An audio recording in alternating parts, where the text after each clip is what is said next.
আসসালামু আলাইকুম এভরিওয়ান, সবাই কেমন আছেন? আশা করতেছি সবাই ভালোই আছেন। আলহামদুলিল্লাহ আমিও ভালো আছি। গত 3টি পর্ব শেষ হয়ে গেল, আর 3টি পর্বের মধ্যে আপনাদেরকে যা যা দেখিয়েছিলাম, আসলে আজকে আমাদের বিদায় বেলা। আমরা আজকে মকসুদপুর থেকে ঢাকায় চলে যাব। আসলে এখানে সবাইকে প্রচুর মিস করব।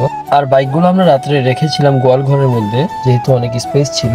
আর ওদের বাইকগুলো এক এক করে আমি বের করতেছিলাম, যেহেতু প্রতিবার এই দায়িত্বটা আমার ঘাড়ের উপরেই পড়ে।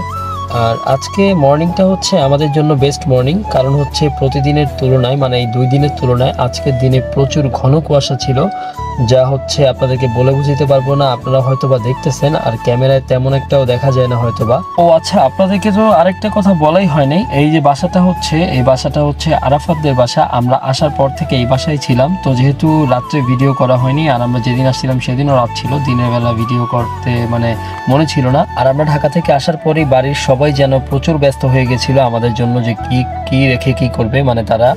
আমরা এখন বাসা থেকে বের হয়ে বাইরে আসছি, আর বাইরে এসে আমরা এখানে একটু দাঁড়িয়েছি, কারণ যানবাহনের দোয়াটা রিফাতকে দায়িত্ব দিয়েছিলাম। ও পরে আমাদেরকে শোনাবে, আমরা সাথে সাথে পড়বো।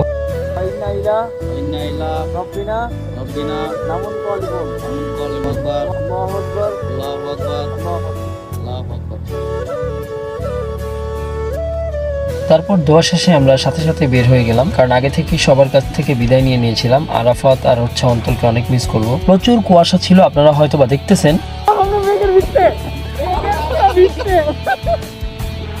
নাকি মেঘাঙ্গ বিতে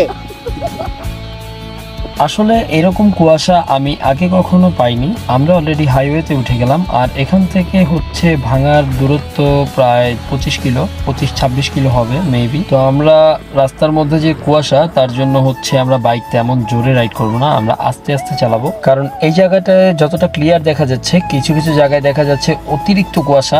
আমরা অল্প একটু ডিস্টেন্সে কিছু দেখতে পাচ্ছিলাম না, বাস আসতেছে নাকি ট্রাক আসতেছে, সবকিছুর হেডলাইট জ্বালানো ছিল। তো আমরা আমাদের বাইকগুলোর হেডলাইট জ্বালিয়ে নিলাম, সবাইকে বলে দিয়েছিলাম যে হেডলাইট জ্বালাতে। যে দেখতে পাচ্ছেন পিছনে স্বাগতম গোপালগঞ্জের যে গেটটা আছে, এই গেটটা চলে যাচ্ছে গোপালগঞ্জ পৌরসভার। তো আমরা এখন ঢুকে গেছি ভাঙার এরিয়ার মধ্যে। আর আমরা যতটাই সামনে যাচ্ছিলাম, যতটাই বাইক চালাচ্ছিলাম, আমাদের মাথার মধ্যে বলতে আমাদের পুরো হেলমেট, আমাদের পুরো উইন্ড ব্রেকার সবকিছু ভিজে যাচ্ছিল, কুয়াশার কারণে। আর আমাদের ফেস যতটুকু খোলা ছিল, চোখ, তারপরে ভ্রু, এগুলো একদম কুয়াশা দিয়ে পুরোপুরি ভিজে যাচ্ছিল, অন্যরকম একটা অনুভূতি কাজ করতেছিল। আর এই জায়গাটায় কি পরিমাণ কুয়াশা পড়েছে, এটা আসলে আমার কাছে অবাক লাগতেছে। আমি আসলে এরকম কখনোই দেখি নাই। তাই সবাইকে বললাম যে আমরা এখানে একটু কোয়ালিটি টাইম স্পেন্ড করি। আমাদের কাছে অনেক ভালো লাগতেছিল। আর এখানে আমরা একদম ডিভাইডার মার্কের বাইরে দাঁড়িয়েছিলাম, কারণ এখানে সিঙ্গেল রোড, আর এখান দিয়েই বাস ট্রাক সব কিছু যাওয়া আসা করে।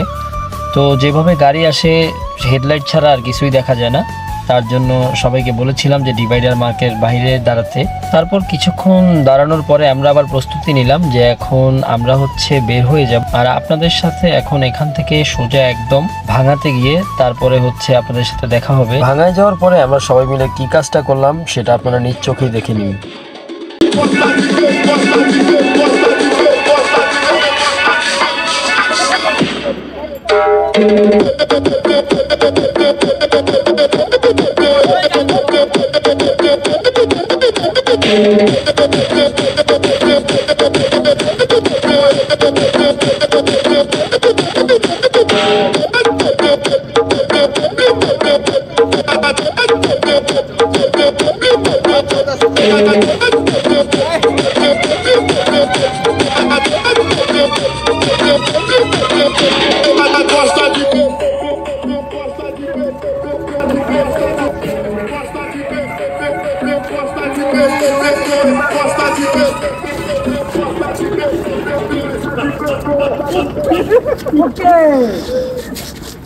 শরীর গরম হয়ে গেছে, হ্যাঁ শরীর গরম গরম হয়ে গেছে, পুরো গরম হয়েছিল, শরীর গরম হয়ে গেল পুরা।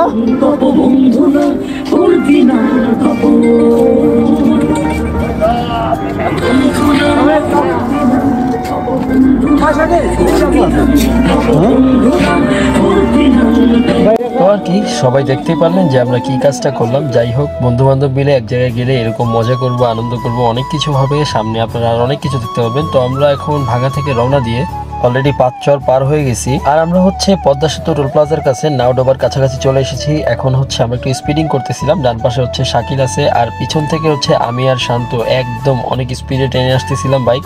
তো শান্তকে আমি ওভারটেক করে অলরেডি চলেই গেলাম।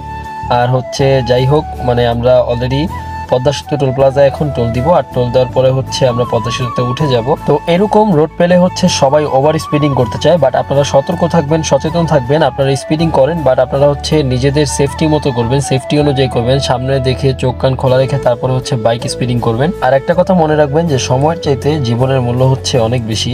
আর আমরা কথা বলতে বলতে অলরেডি পদ্মা সেতুতে উঠে গেলাম। আর পদ্মা সেতুতে ওঠার পরে মনে হচ্ছিল যে ঢাকা আমাদের অতি নিকটে, কারণ হচ্ছে পদ্মা সেতু থেকে আপনার ঢাকায় ঢুকতে মাত্র হচ্ছে 40 থেকে 45 মিনিট লাগে। আর যখন আপনারা হচ্ছে মেয়র হানি ফ্লাইওভার উঠবেন তখন থেকেই হচ্ছে একদম জ্যাম শুরু হবে, আর সেখান থেকে আমাদের বাসায় পৌঁছাতে আরো লেগে যাবে 40-45 মিনিটের মতন।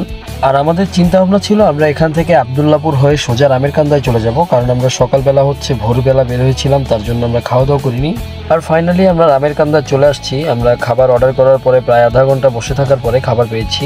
আর এখন আমরা নিচ্ছি, আমরা হচ্ছে ভুনা খিচুড়ি নিয়েছিলাম আর সাথে হচ্ছে ডিম ভাজি। তো আসলে আমাদের কাছে মনে হয়েছিল যে এরকম একটা রাইড শেষ করে আমাদের লাস্ট মানে এরকম একটা জায়গায় স্টে করা। আর আলহামদুলিল্লাহ আমরা অলরেডি ঢাকার ভিতরে ঢুকেই গেলাম, ঢাকায় চলে আসছি আমরা। আমাদের আর কোনো চিন্তা ভাবনা নেই, এখান থেকে আমাদের বাসায় যেতে হচ্ছে আধা ঘন্টা প্রায় লাগবে। তো এই হচ্ছে আমাদের লাস্ট পর্ব, মানে মিশন গোপালগঞ্জের। আর যারা যারা হচ্ছে আমার ভিডিওগুলো দেখেন বা দেখেছেন তাদেরকে হচ্ছে অসংখ্য ধন্যবাদ। আর যারা এখন আমার পেজটিকে ফলো করেনি তারা অবশ্যই আমার পেজটিকে ফলো করবেন, আমার পাশে থাকবেন, আমাকে অনেক সাপোর্ট করবেন, কারণ আপনাদের সাপোর্ট পেলে আমি নেক্সট ভিডিও করা উৎসাহিত হব। তো সবাই ভালো থাকবেন, সুস্থ থাকবেন, আমার জন্য অনেক দোয়া করবেন। আল্লাহ হাফেজ। লাও খাও, সবাই খায় লাও। Purre, ha? একটা ভিডিও নাও।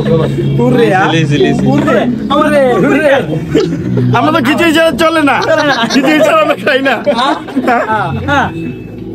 খিচুড়ি ছাড়া আছে ভর্তা। আছে শুধু আছে মজা।